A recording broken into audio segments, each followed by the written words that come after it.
get everything lined out in your car and you get your wire harness installed, just as you've seen me do, we got a lot of wires here that are just hanging here, and what we need to do is we need to get those out of the way. So let's go ahead and start running our wires where they go, so we aren't tripping on them and they're getting in the way, this, that, and the other. So the back wires, of course, are going to have to go through the car. Now, I've actually seen people where they run the wires down through the front, down through the hole over here, and they'll run them along the frame. I personally don't like that because of the weather, that might occur while you're driving the car. A rock might rip it open, or you might, run into some debris on the road and it rips your wires. So what we're going to do is we're going to take our wires, we're going to run them on top, we're going to run them underneath the steering column, like so. And once again, this is another very important tip that you need to watch, because we don't want our throttle cable to be binding up. So what we're going to do, because once we get done with this, it's all going to be nice and neat, and everything's going to look uniform. We want to run our wires underneath our throttle cable. Do not put the wires on top of it. So get your wires and run them through the bottom here of your throttle pedal,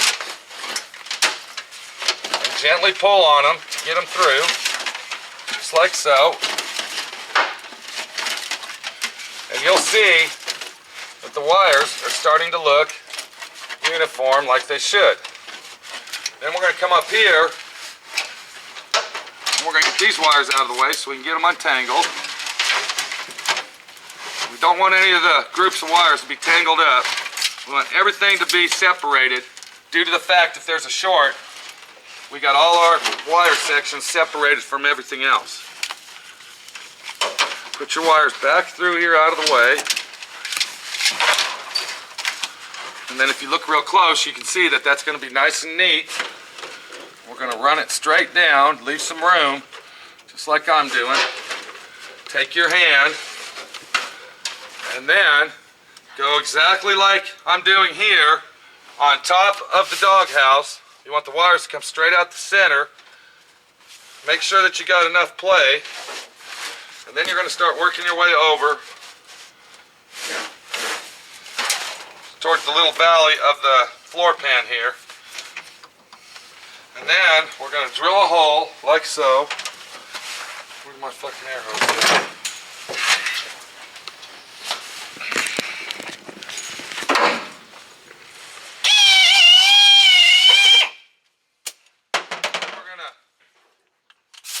Now this is a burring tool. What I do is I enlarge holes with it. Actually, we need about a ½ inch hole there is what we need to get our wires through. And we will be adding a rubber wire loom on there to protect the wire.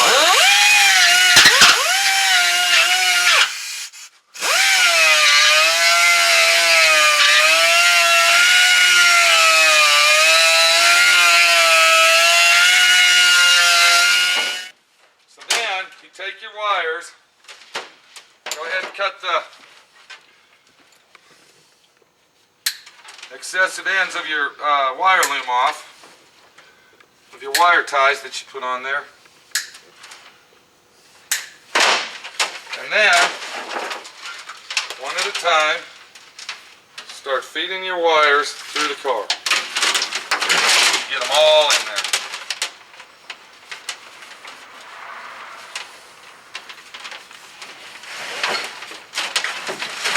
And just let the wires fall on the ground. They don't need to, because we're going to actually run them up on the frame and use some insulated line clamps. All we're doing right now is we're just getting the wires out of the way of the vehicle where we aren't tripping on them or falling on them. Okay, so the wires run through, as you see. Now they're probably falling on the ground in there, and that's what we want. All we're trying to do is make sure there's enough slack in all your wires before you start wiring it up in the car. Just leave it hang there, just like that. That's one of the last things we're going to wire up, but at least it's out of the way. And if you notice, we got a nice clean area to work in. We got all our wires run. And now, what we're going to do the next is we're going to start wiring up the front end of the car. We're going to start on the front and work our way. We'll get the front wired up first. We'll come back and wire all our tail lights and everything up. Then we'll wire everything up on the inside because we still got to add air conditioning to it, power windows, remote entry doors. So let's get all the easy stuff out of the way first. Then we'll get all the difficult stuff lined up. All right. We got our wires running. What I've done here, I went ahead and took the wire loom that goes to the front end, which is our headlights, our turn signals, and our horn, and our down on the frame, but I left ample play here. Okay, if you look at the wires, they're nice and loose. You want to leave those nice and loose. You don't want them to be all stretched. If you look right in this area here, you'll see where the section is that bolts up where your steering bolts to. I got the wires loosely hanging behind that. That way it's not going to get caught into your exhaust system. Then we go ahead and run the wires back down through here. Now just let these wires hang if you notice, because we're not getting, that's the second part of wiring our car up. And I went ahead and started wiring the engine up. Matter of fact, I went ahead and finished. That's where I always start on it.